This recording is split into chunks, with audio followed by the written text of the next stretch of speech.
والعاقبۃ للمتقین والصلاۃ والسلام علیک خاتم النبیین اما بعد فاعوذ باللہ من الشیطان الرجیم بسم اللہ الرحمن الرحیم۔ 26ویں تراویح انشاءاللہ تعالیٰ پڑھیں گے۔ 27واں پارہ ربع سے شروع کریں گے اور 28ویں پارے کے نصف تک ہم پڑھیں گے۔ سورہ نجم کا دوسرا رکوع سے مکمل کریں گے سورۃ القمر، سورہ رحمان، سورہ واقعہ، سورہ حدید، سورہ مجادلہ، سورہ حشر، سورہ ممتحنہ۔ 8 صورتیں ہیں، 23 رکوعات ہیں اور 19 منٹ ہیں۔ انشاءاللہ تعالیٰ کوشش کرتے ہیں کہ ساری چیزیں جلدی جلدی جو ہے وہ کور ہو جائیں۔ سورہ نجم کے دوسرے رکوع میں اللہ تعالیٰ کہتا ہے کہ یہ مشرکین جو ہے وہ کہتے ہیں کہ فرشتے اللہ کی بیٹیاں ہیں، یا یہ کہتے ہیں کہ فرشتے جو ہیں وہ دیویاں ہیں۔ اولاً تو یہ مر کر دوبارہ اٹھنے پر جو ہے وہ اس کے قائل نہیں ہیں، اس سے منکر ہیں، لیکن یہ کہتے ہیں کہ اگر اٹھائے بھی گئے تو یہ فرشتے جو دیویاں ہیں یا اللہ کی بیٹیاں ہیں یہ ہمارے حق میں سفارش کریں گی۔ تو اللہ تعالیٰ کہہ رہا ہے کہ سفارش کرنے کا فیصلہ اللہ نے اپنے ہاتھ میں رکھا ہے۔ کون کس کے حق میں سفارش کرے گا یہ اللہ ہی فیصلہ اس بات کا کرے گا۔ تیسرے رکوع میں اللہ تعالیٰ کہہ رہا ہے کہ قیامت کے دن کوئی کسی کا بوجھ نہیں اٹھائے گا، اور انسان نے وہ کچھ پا لیا جس کی اس نے صحیح کی کوشش کی۔ یہ دنیا کے لحاظ سے بھی ہے اور آخرت کے لحاظ سے بھی ہے کہ انسان جتنی محنت کرے گا،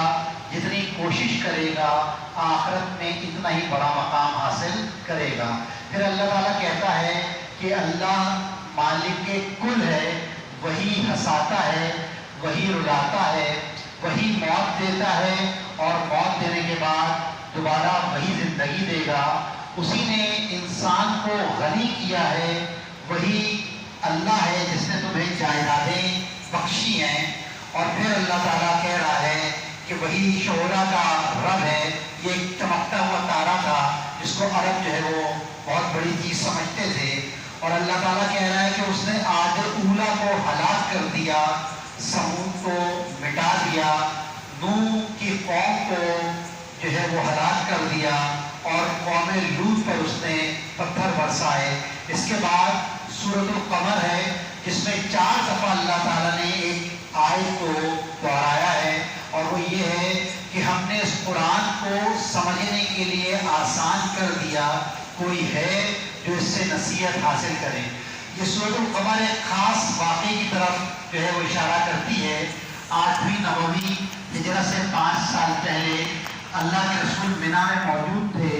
14ویں کا چاند تھا اور وہ 2 حصوں میں تقسیم ہو گیا، پھٹ گیا، اور ایک حصہ اس کا دائیں طرف چلا گیا اور ایک حصہ بائیں طرف چلا گیا۔ اور یہ عربوں کے بہت جو قافلے دور دور تھے انہوں نے بھی یہ منظر دیکھا، لیکن اللہ تعالیٰ سے تبصرہ کر رہا ہے کہ یہ منکرین مکہ جو ہیں یہ اتنی بڑی نشانی کو دیکھنے کے بعد بھی وہ جو ہے منہ پھیر گئے، اپنا رخ پھیر گئے، اور وہ یہ کہتے ہیں کہ یہ جادو ہے۔ لوگوں نے سوال کیا کہ جادو تو سامنے کے لوگوں پر ہو سکتا ہے، اور جو بہت سارے لوگ جو قافلے دور دور تھے انہوں نے بھی یہ منظر دیکھا، لیکن وہ ڈھٹائی کے ساتھ اس معجزے کو جو ہے وہ ماننے سے منکر تھے۔ اور اللہ تعالیٰ نے اللہ کے رسول سے کہا کہ ٹھیک ہے، اب آپ ان سے بھی رخ جو ہے وہ پھیر لیں۔ اور اس کے بعد حضرت نوح علیہ السلام کا تذکرہ آیا ہے کہ حضرت نوح علیہ السلام نے بلاخر تن آ کے یہ دعا کی کہ انی مغلوب فانتصر، اے اللہ تعالیٰ میں مغلوب ہو گیا ہوں، تو میری مدد فرما۔ اور پھر اللہ تعالیٰ نے جو ہے وہ آسمان سے بارش برسائی، زمین سے پانی اگلنا شروع ہوا،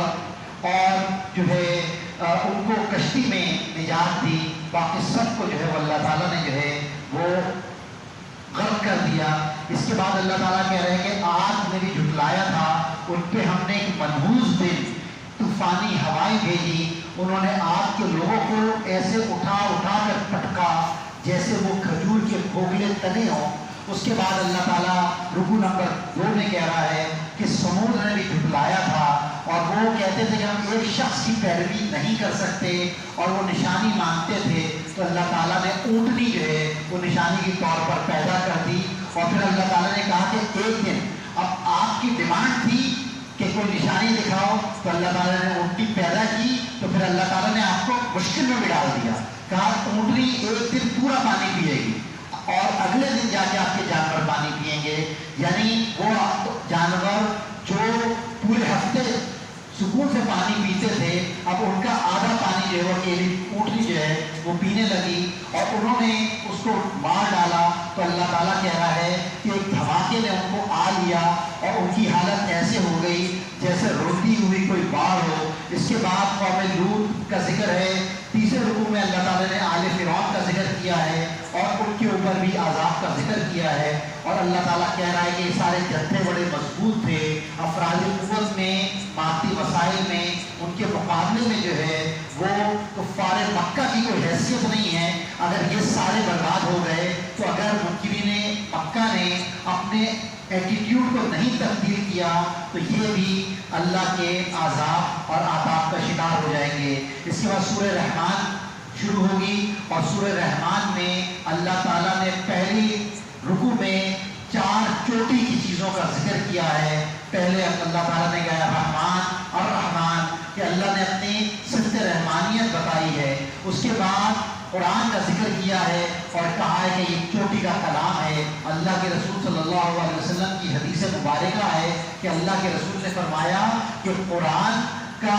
بقیہ تمام کتابوں کے اوپر اسی طریقے سے وہ حاوی ہے یا اسی طرح سے اس سے افضل ہے جیسے اللہ تعالیٰ کی مخلوق سے افضل ہے۔ پھر اللہ تعالیٰ نے انسان کی بات کی ہے کہ انسان کو اللہ تعالیٰ نے پیدا کیا، اور اس کی ایک بڑی خوبی اس کو اللہ تعالیٰ نے دیا اللہ البیان، کہ یہ بات کر سکتا ہے، اپنے موقف کو پیش کر سکتا ہے، بیان کرنے کی صلاحیت اللہ تعالیٰ نے اس کو دی ہے۔ دوسرے رکوع میں اللہ تعالیٰ نے انسانوں اور جنوں کو چیلنج کیا ہے کہ اگر تمہارے اندر کوئی طاقت ہے تو اللہ کی کائنات سے نکل کر دکھاؤ، اور اگر نکلنے کی کوشش کرو گے تو بھسم کر دیے جاؤ گے۔ پھر اللہ تعالیٰ نے کہا ہے کہ قیامت کے دن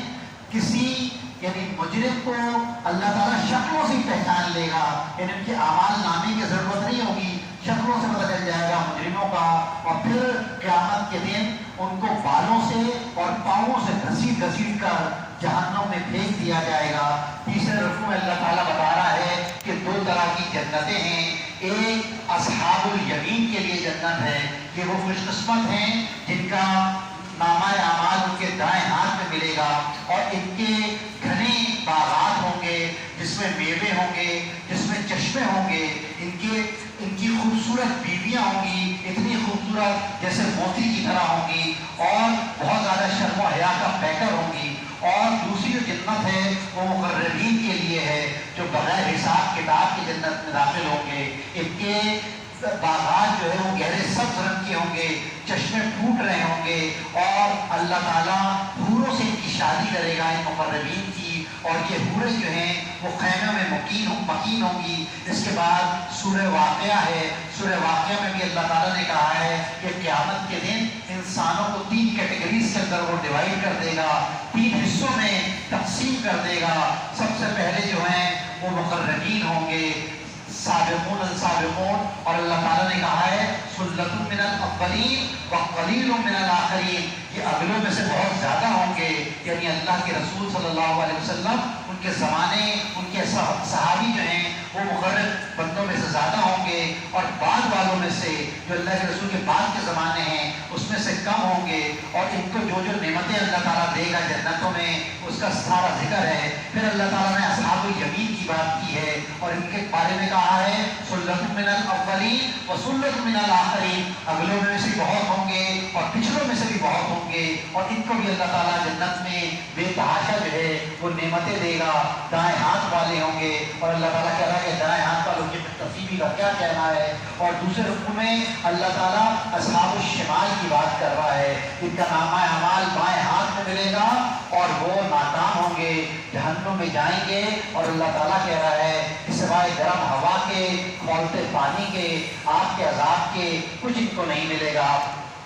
اور تیسرے رکوع میں اللہ تعالیٰ کہہ رہا ہے کہ یہ ایک بلند پایہ قرآن ہے، اس کو مطہرین کے علاوہ کوئی ہاتھ نہیں لگا سکتا، یعنی یہ بالکل محفوظ ہے. ایسا نہیں ہو سکتا کہ اس کی تنزیل ہو رہی ہو، یہ نازل ہو رہا ہو اور شیطان اس میں سے کوئی چیز اچک کے لے جائے، جن اس میں سے کوئی چیز اچک کے لے جائے. ایسا نہیں ہے، بلکہ یہ انتہائی حفاظت کے ساتھ مطہرین کے ذریعے سے جو ہے وہ اللہ تعالیٰ اللہ کے رسول صلی اللہ علیہ وسلم کے قلب اطہر پر نازل کر رہا ہے. بالکل پہلے دن سے یہ محفوظ ہے اور قیامت تک یہ محفوظ رہے گا. پھر اللہ تعالیٰ کہہ رہا ہے کہ اگر تم لوگ کچھ حکم رکھتے ہو، کچھ قوت رکھتے ہو، کچھ طاقت رکھتے ہو، تو جب تمہارا کوئی عزیز مر رہا ہو اور وہ جان کنی کی حالت میں، اس کی جان حلق میں پھنسی ہوئی ہو، اس کی جان کو واپس کے جسم میں ڈال کے دیکھ لو، اس کا مطلب یہ ہے کہ تمہارے پاس کوئی قوت اور توانائی نہیں ہے. جو کچھ اختیار ہے وہ سب اللہ کے ہاتھ میں ہے. پھر اللہ تعالیٰ جو ہے اس کے بعد سورہ حدید جو ہے وہ شروع ہو جاتی ہے. سورہ حدید میں اللہ تعالیٰ کہہ رہا ہے کہ فتح کے بعد خرچ کرنے والے اور جہاد کرنے والے فتح سے پہلے خرچ کرنے والے اور جہاد کرنے والوں کے برابر نہیں ہو سکتے. جو فتح سے پہلے خرچ اور جہاد کیا ہے جنہوں نے، ان کا اجر بہت زیادہ ہے. بعد والوں کا بھی اللہ تعالیٰ نے کہا اجر ہے، لیکن ان کے اجر کا کوئی مقابلہ نہیں ہے. ایک دفعہ حضرت خالد بن ولید رضی اللہ تعالیٰ عنہ اور حضرت ابو عبیدہ بن جراح کے درمیان کچھ تکرار ہو گئی. انہوں نے کہا کہ حضرت خالد نے کہا کہ آپ ہم سے پہلے ایمان لائے تھے، اس بات کا آپ ہم پر روک جماتے ہیں. تو اللہ کے رسول نے اس بات پہ ناراضی کا اظہار کیا اور یہ کہا کہ اگر تم لوگ، یعنی جو لوگ فتح سے پہلے یہ اسلام جب غریب الوطن تھا، تو اس وقت جو لوگ جنہوں نے ساتھ دیا تھا ان کے مقابلے میں جو بعد میں ایمان لائے ہیں، وہ احد کے پہاڑ کے برابر سونا بھی اگر اللہ کی راہ میں خرچ کرتے ہیں تو ان کے برابر جو ہے وہ نہیں ہو سکتے. فتح سے پہلے جن لوگوں نے اللہ کے رسول کا ساتھ دیا، اپنا مال خرچ کیا، اپنی جان لگائی، اللہ تعالیٰ نے ان کے درجات کو بہت بلند کیا ہے. دوسرے رکوع میں اللہ تعالیٰ کہہ رہا ہے کہ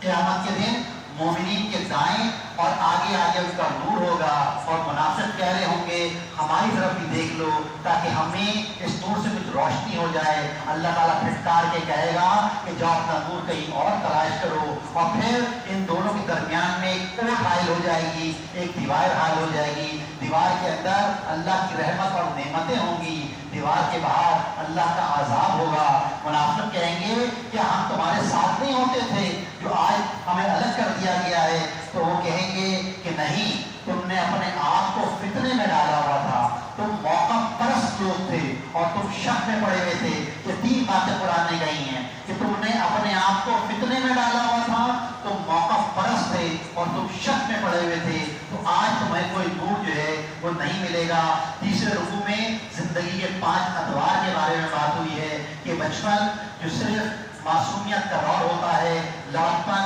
مزے کھانے پینے کا دور ہوتا ہے، جوانی سجنے اور سنورنے کا دور ہوتا ہے، اور ادھیڑ عمر میں انسان دوسرے انسان سے آگے بڑھنے کے شوق میں مبتلا ہو جاتا ہے، اور بڑھاپے میں اولاد کی کثرت اور مال کی کثرت کی ہوس میں جو ہے وہ مبتلا ہو جاتا ہے. پھر اللہ تعالیٰ نے کہا ہے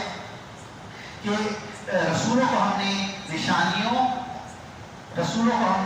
نشانیوں اور ہدایت کے ساتھ بھیجا، کتاب اور میزان اتاری. اور اس کے بعد اللہ تعالیٰ کہہ رہا ہے کہ ہم نے لوہا اتارا جس میں بڑی قوت ہے. یہاں پر لوہے سے مراد جو ہے وہ جنگی اور سیاسی قوت ہے. اور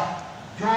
میزان اور نظام عدل جو اسکیم نبیوں نے پیش کی وہ صرف زبانی اسکیم نہیں ہے، بلکہ نبیوں کو یہ حکم ہے کہ اس کو بزور قوت اس کو نافذ کرنے کی بھی کوشش کریں گے. اسی لیے اللہ تعالیٰ نے کہا کہ ہم نے ساتھ ساتھ میزان اتارا ہے تو لوہا بھی اتارا ہے تاکہ اس کے ذریعے سے میزان اور عدل جو ہے وہ قائم ہو سکے. چوتھے رکوع میں اللہ تعالیٰ کہہ رہا ہے کہ نوح اور ابراہیم کو ہم نے بھیجا اور دونوں کی نسلوں میں ہم نے کتاب اور نبوت رکھ دی. اور پھر اس کے بعد کے آنے والے لوگوں نے، کچھ لوگوں نے ایمان قبول کیا اور کچھ فاسق ہو گئے، اور ہم تہ در تہ نبی بھیجتے رہے. اس کے بعد ہم نے عیسیٰ ابن مریم کو بھیجا اور ان کو انجیل عطا کی. اور یہ کہہ رہے ہیں کہ عیسائیوں میں جو لوگ رہبانیت اختیار کر لیتے ہیں، جو دنیا کو چھوڑ کے، لذت دنیا کو چھوڑ کے الگ ہو جاتے ہیں، اللہ تعالیٰ کہہ رہا ہے کہ اس کا دین سے کوئی تعلق نہیں ہے، اللہ نے ایسا کوئی حکم نہیں دیا ہے. اس کے بعد سورہ مجادلہ جھگڑے کو کہتے ہیں.